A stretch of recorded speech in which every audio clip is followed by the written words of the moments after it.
Bien. Donc, rebonjour tout le monde. Là, nous sommes arrivés à la deuxième séance de la formation méthodologie de rédaction scientifique. Alors, pour la première séance, j'avais présenté la source principale, donc l'ouvrage Guide d'accompagnement pour mémoire et travaux de fin d'études en sciences économiques et de gestion, édition Dar al-Qalam, et bien sûr, le lieu, c'est Rabat. J'avais présenté la table des matières, donc le fond et la forme, après une introduction générale. J'avais présenté le travail demandé, donc il faut préparer un thème, présenter une problématique, les hypothèses de base, quelle méthodologie vous pensez utiliser, votre plan provisoire et la bibliographie que vous allez présenter en respectant les normes APA. Donc finalement, il y aura un mini-rapport que vous allez présenter version Word et une petite présentation comme je le fais maintenant en mode PPT, donc PowerPoint. Alors, le plan, j'avais parlé de la nature du mémoire, le domaine, le fond et la forme. Donc, la nature, il s'agissait d'une recherche originale en respectant des normes. Le terme doit être clair. Il faut démontrer les capacités, premièrement, de conceptualiser la problématique, élaborer les hypothèses, pouvoir rédiger et défendre. Et finalement, il faut maîtriser les normes APA, American Psychological Association. J'avais aussi spécifié le domaine du mémoire et j'avais même détaillé les composantes telles que les pages de couverture, les pages liminaires, le corps du texte, les références bibliographiques, ainsi que les pages d'appoint. Et nous nous sommes arrêtés au niveau, bien entendu, article scientifique. Alors, messieurs, dames, qu'est-ce qu'un article scientifique? Et pourquoi les articles scientifiques?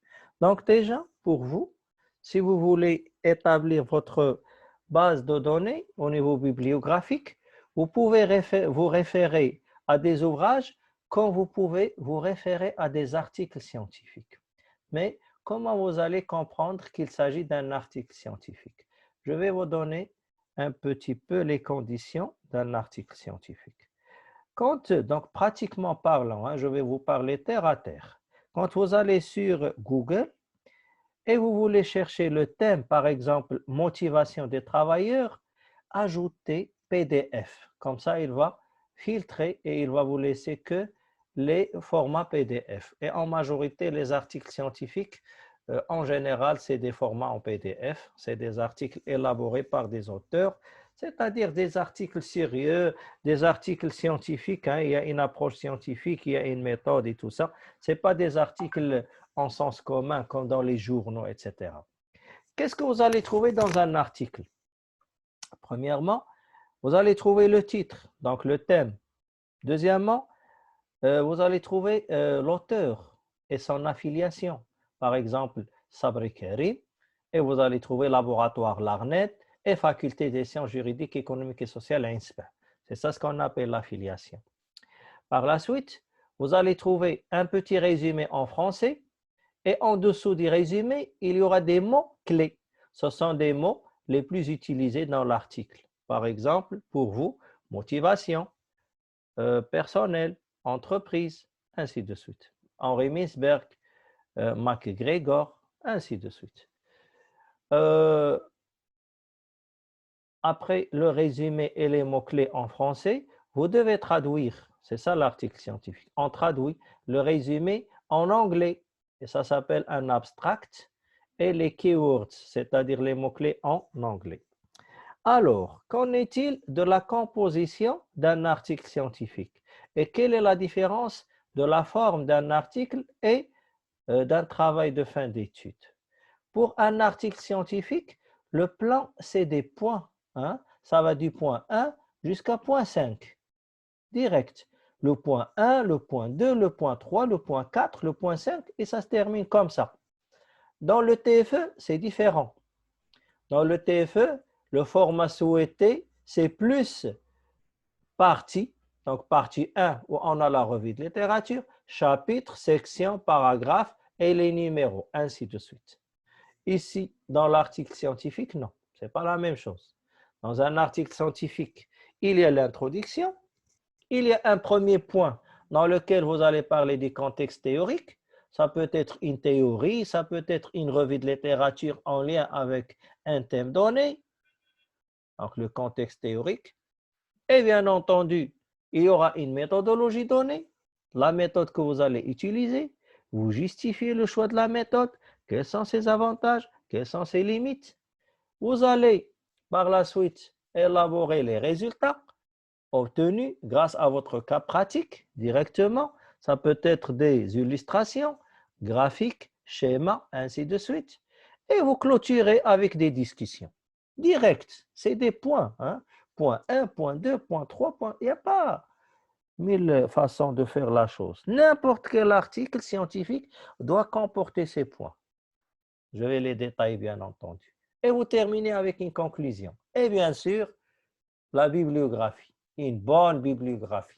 Richesse au niveau des articles, des ouvrages et tout ça. Une bonne bibliographie, c'est-à-dire une multitude d'ouvrages utilisés, multitude d'auteurs, etc.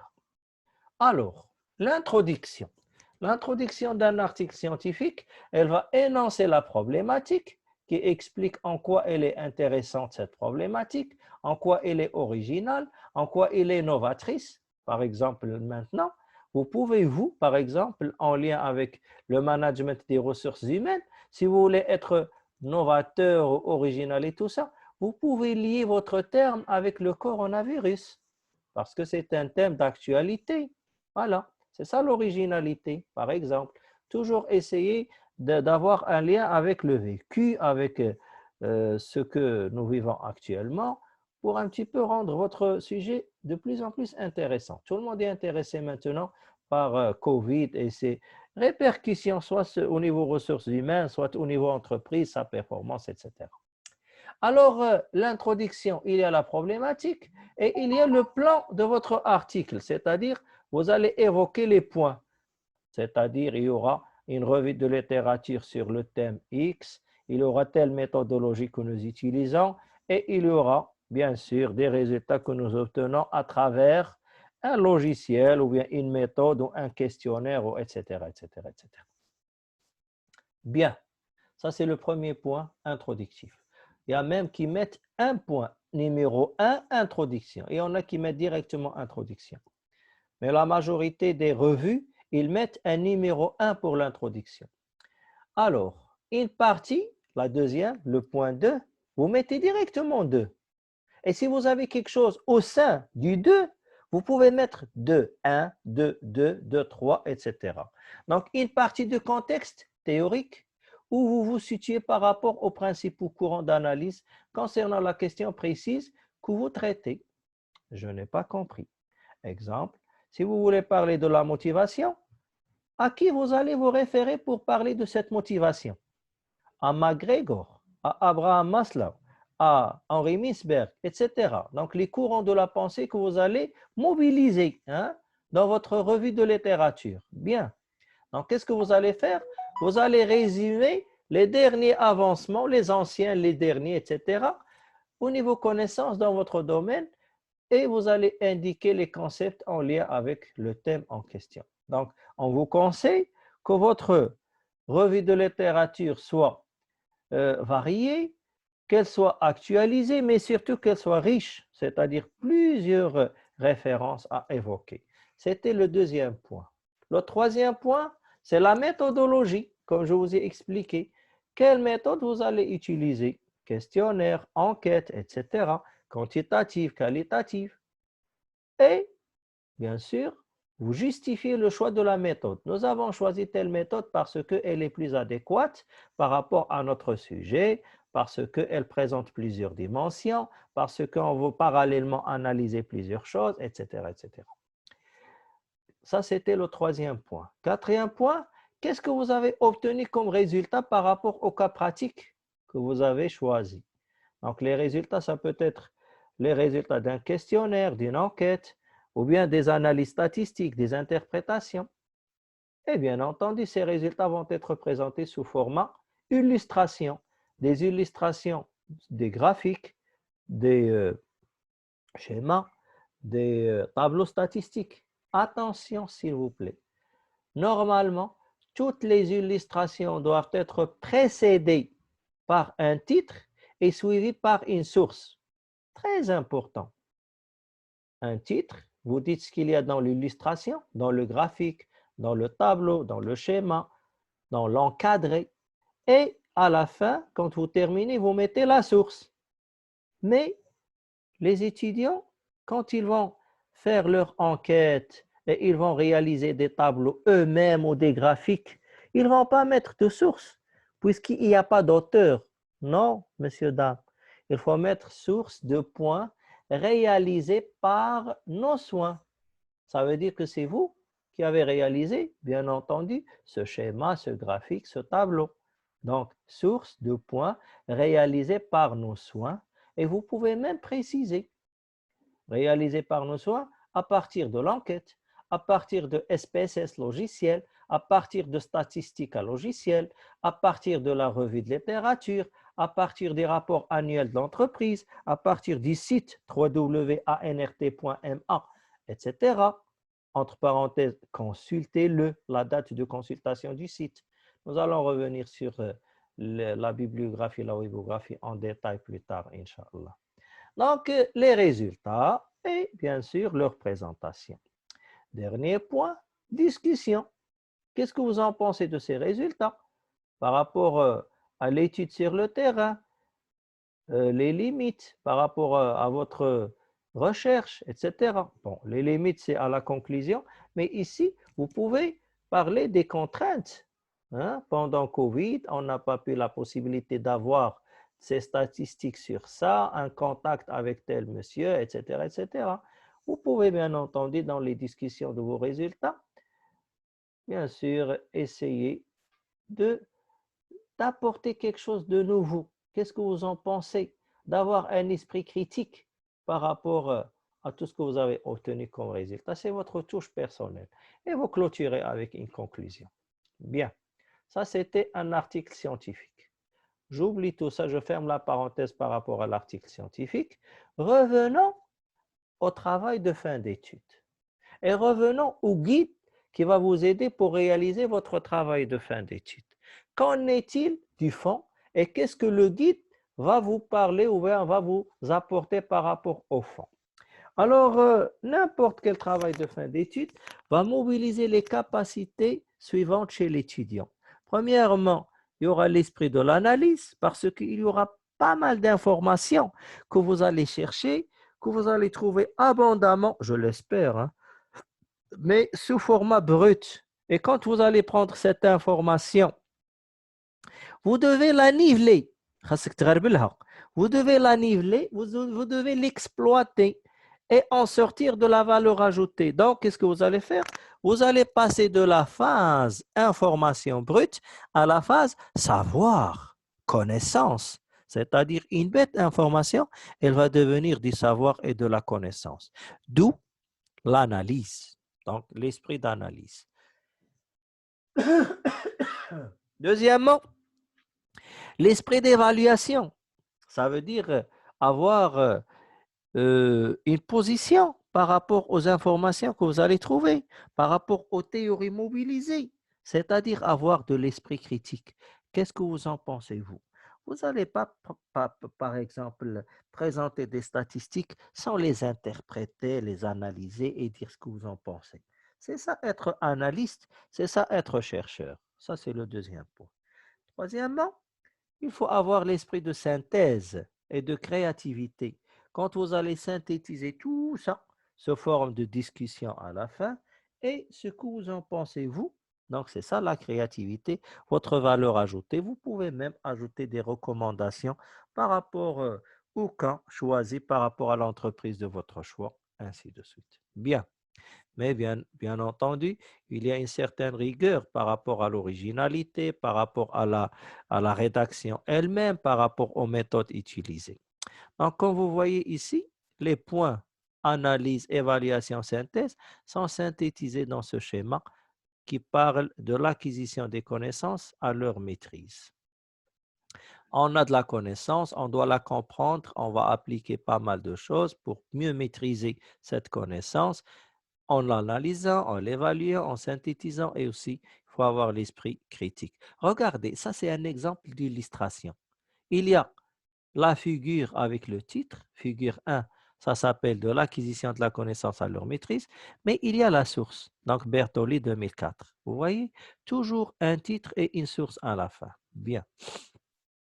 Alors, qu'est-ce que vous allez trouver dans le guide comme questions abordées? Donc, dans le guide, je réponds à plusieurs questions que les étudiants-chercheurs se posent. Premièrement, par exemple, en quoi consiste la démarche de réalisation d'un TFE? C'est-à-dire les phases, les étapes que vous devez suivre pour aboutir votre travail de fin d'études.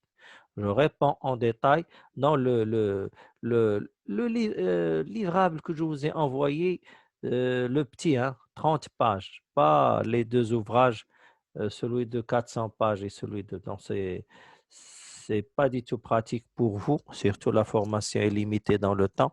Vous n'allez pas avoir le temps pour lire un ouvrage de 400 pages, de 200 pages. Donc, c'est mieux de lire le guide, 30 pages, 25 pages, c'est suffisant. Alors, je réponds aussi à la question, quelles sont les différentes étapes de ce processus? Donc, la démarche, les étapes. Quels sont les paramètres à prendre en compte pour choisir une méthode par rapport à une méthode? Donc, quantitative, qualitative, inductive, déductive. Quels sont les critères qui permettent d'établir une bonne qualité d'un travail de fin d'études?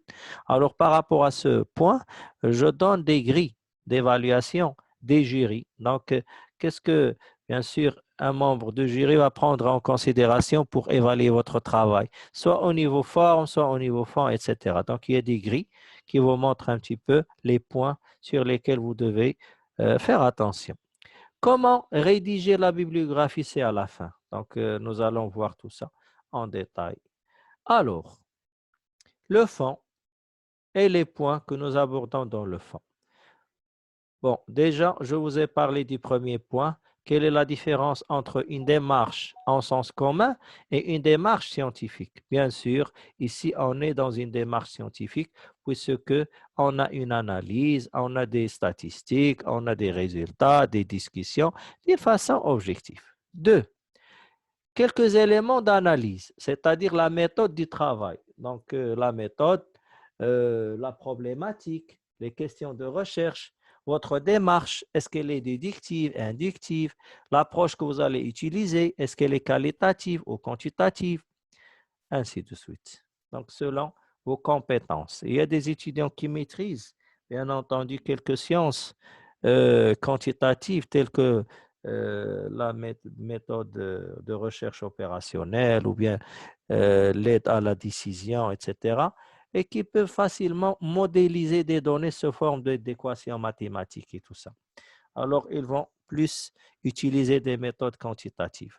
Pour vous, ça va être des méthodes hypothéco-déductives, puisque vous allez commencer par des hypothèses et vous allez déduire des constants, des conclusions. Donc, hypothéco-déductive.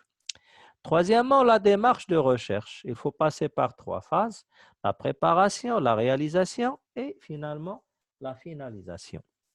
La défense, comment vous allez défendre? Qu'est-ce que vous devez prendre en considération? Donc, pour être brillant devant un jury, je vais vous donner à la fin de cette formation aujourd'hui quelques conseils pour réussir votre défense.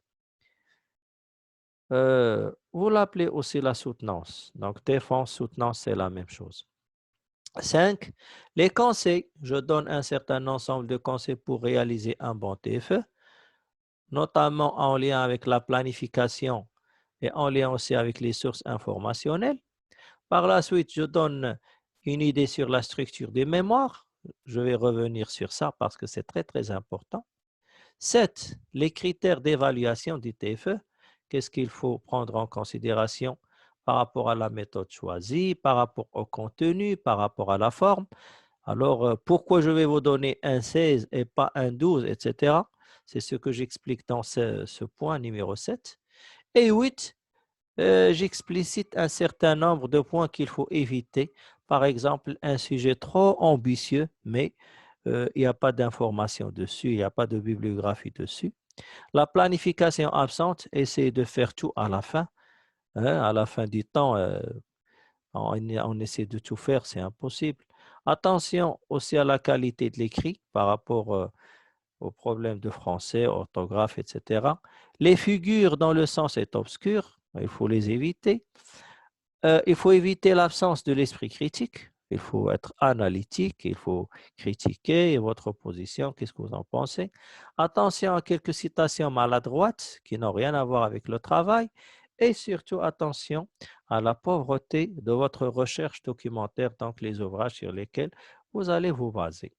Je vais revenir au point 6 qui est tellement important, la composition d'un travail de fin d'études et ses constituantes. Alors, vous allez suivre avec moi et vous allez être très, très étonné. Alors, déjà, la structure d'un travail de fin d'études, elle est présentée comme suit. Regardez, j'ai ici le thème, donc le sujet. Il doit être clair et bien précis. Clarté à quel niveau? Au niveau théorique et au niveau pratique, le cas pratique. Ça veut dire que le titre doit englober la première partie, revue de littérature, et la deuxième partie, le cas pratique. Voilà l'exemple que nous avons déjà pris, la motivation des travailleurs et cas pratique des Decathlon, par exemple. Alors, je détaille. Il y a deux grandes parties. La partie 1, c'est la revue de littérature, mais au niveau du titre de cette partie, il ne faut pas se limiter à revue de littérature au SAFI. Non, non. Ça, c'est un titre très, très standard. Standard, ça veut dire qu'il n'y a pas de sur-mesure. Il faut être précis. Revue de littérature sur la motivation du personnel, par exemple. Donc, en rouge, j'avais mis, il faut préciser de quoi s'agit-il par rapport à cette revue de littérature. Et c'est quoi déjà la revue de littérature?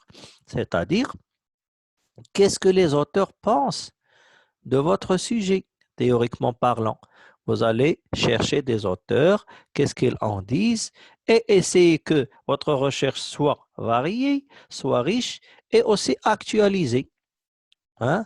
Il n'y a pas lieu d'une bibliographie qui date des années 80-90. Donc, non, il faut essayer d'actualiser votre revue de littérature, votre revue, très, très importante. Ça montre l'effort de recherche. Bien, bien.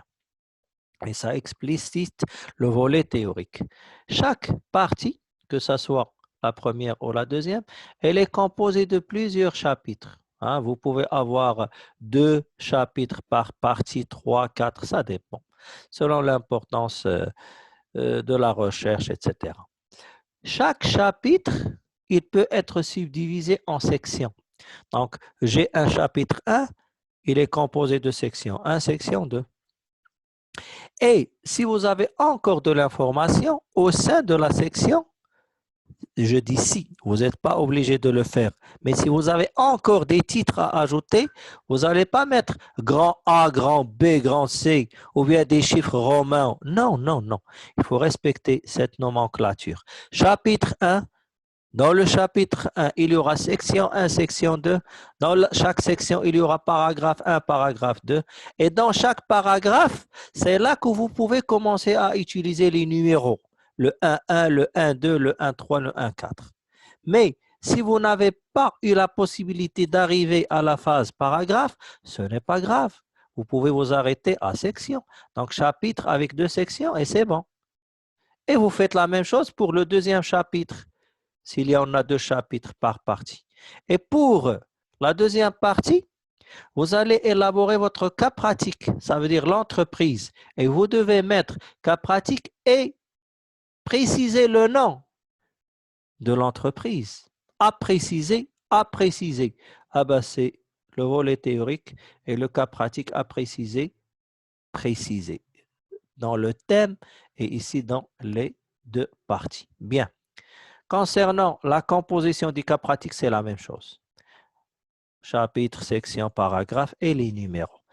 Messieurs, dames, n'oubliez pas, s'il vous plaît, que avant la partie 1, ici, il y aura une introduction générale. Et après, il y aura une conclusion générale à la fin. Ici, après la partie 1, il y aura une introduction partielle de la partie. Et ici, à la fin, il y aura une conclusion partielle de la partie. Et au niveau du chapitre, il y aura un passage introductif dans lequel vous introduisez les sections. Et il y aura bien entendu une conclusion du chapitre. Alors, les introductions, les conclusions, ça permet d'assurer un fil conducteur et une certaine homogénéité de toutes les parties, bien entendu, de votre travail de fin d'études. Alors, ça, c'était la configuration souhaitée par rapport à la planification de votre TFE. Donc, deux grandes parties. À partir des parties, il y aura des chapitres, il y aura au sein des chapitres des sections, et au sein des sections, il y aura les paragraphes. Qu'en est-il maintenant du volume et de l'importance de chaque partie? L'introduction générale, messieurs, dames, pour un travail de 50 pages, ça doit aller de 5 à 10 pages. Monsieur, c'est trop. Comment ça, une introduction avec 5 pages, 10 pages? C'est trop. Non, messieurs, dames, ce n'est pas trop et je vais vous expliquer pourquoi. Ça, c'est la composition idéale. Introduction de 5 à 10, la revue de littérature de 5 à 20, méthodologie, résultat, discussion entre 15 pages et conclusion dans 5 pages. Et je vais vous expliquer pourquoi tout de suite. Alors, l'introduction, 5 à 10 pages. Pourquoi? Déjà, l'introduction, c'est une pyramide inversée. Vous parlez de la motivation dans l'introduction, vous allez parler de la motivation d'une façon générale. Vous parlez du secteur bancaire, après dans l'introduction, vous allez vous spécialiser. On parle des généralités et on va toucher notre sujet. Alors, une petite introduction sur la motivation dans le secteur bancaire, dans les PME, dans le service public, ainsi de suite. Quand vous terminez les introductions d'ordre général, au sein de l'introduction générale, il y aura la problématique, une question principale et quelques petites questions. Bien. Et par la suite, les hypothèses. Encore, ben oui. Et quoi d'autre, monsieur? Et on arrête là. Pourquoi? Parce que l'introduction, elle se construit petit à petit. Comment ça? Quand vous allez commencer votre, bien sûr, rédaction, la partie 1, il y aura chapitre 1. Vous revenez à l'introduction générale et vous allez introduire votre premier chapitre dans la partie 1. Ah, c'est pour cela qu'il est si lent que ça. Ben oui, l'introduction, elle résume tout le travail. Continuons. Alors, quand vous allez rédiger votre chapitre de vous terminer, vous revenez à l'introduction générale et vous introduisez votre deuxième chapitre de la partie 1. Quand vous allez élaborer un troisième chapitre dans la partie 1, vous faites la même chose, vous l'introduisez. Quand vous allez passer à la deuxième partie, introduction de la deuxième partie. Vous voyez, on peut même introduire la méthodologie d'une façon synthétique. Quelle méthode nous allons utiliser? C'est normal que vous aurez une construction, un chantier. L'introduction générale, elle se termine avec la fin du travail. Quand vous terminez le travail, vous pouvez terminer votre introduction. Alors, ça se construit petit à petit. Bien. Deuxièmement, la revue de littérature, c'est-à-dire les auteurs, qu'est-ce qu'ils en pensent, etc., etc. Donc, vous pouvez vous inspirer de plusieurs auteurs, parfois mettre des passages sans les toucher, mettre juste le nom de l'auteur, l'année, et mettre le passage entre guillemets italiques pour dire que je n'ai pas touché à ce passage. Exemple, selon Colson, Gérard, et Hall, ça veut dire et d'autres auteurs, la publication 2000, guillemets, et la définition en italique. Cela veut dire que je n'ai pas touché à cette définition. C'est de l'auteur et des autres auteurs. All, ça veut dire et autres. On peut mettre all, on peut mettre all avec deux L, on peut mettre ali. C'est du latin pour dire Colson et d'autres auteurs. Et cette option-là n'est possible que dans le texte lui-même, le corps du texte. Vous n'êtes pas autorisé de mettre all dans la bibliographie à la fin. Vous ne pouvez pas. Il y a un seul cas où on peut mettre all lorsque l'ouvrage est composé de plus de 6 auteur. Quand vous mettez les 6 premiers et vous mettez et all, ça c'est possible. Mais en général, all ne peut être figuré que dans le texte lui-même et pas dans la revue de littérature. Revenons aux revenus de littérature. Non, aux revues de littérature.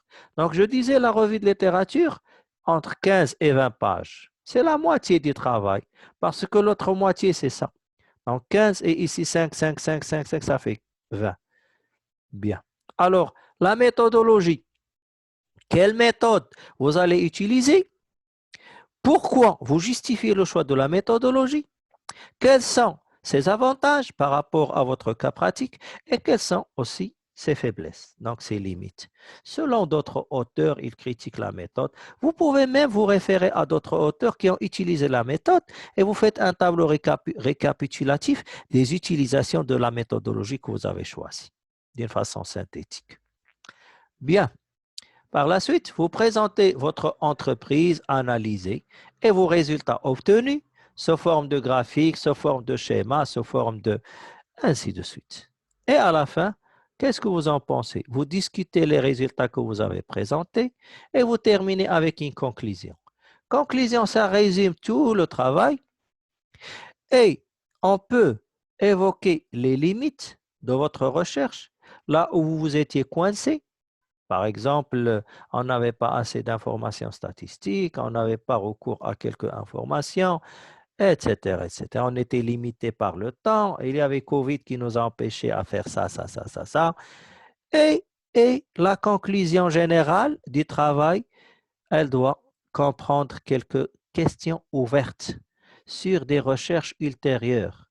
Vous pouvez donner des questions, des pistes de recherche ultérieures, mais sous forme de questions ouvertes à la fin de votre conclusion. Alors, j'ai fait le tour de la composante, de toutes les composantes et de la constitution de la structure de votre travail de fin d'étude. Voilà. Donc, nous allons maintenant terminer cette deuxième séance et par la suite, nous allons entamer une troisième réunion sur la forme de votre travail dans laquelle nous allons parler des normes APA, de leur application, mais surtout de la bibliographie. Comment une bibliographie doit être présentée? Quel est l'intérêt de cette bibliographie?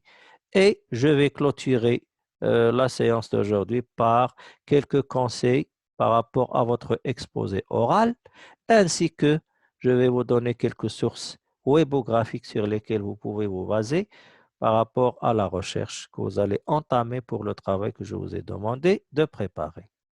Merci de votre attention. Je vais vous donner une pause d'une dizaine de minutes, le temps bien sûr d'enregistrer et de convertir et d'envoyer le fichier. À tout de suite. Vous avez des questions jusqu'à maintenant, monsieur, dame?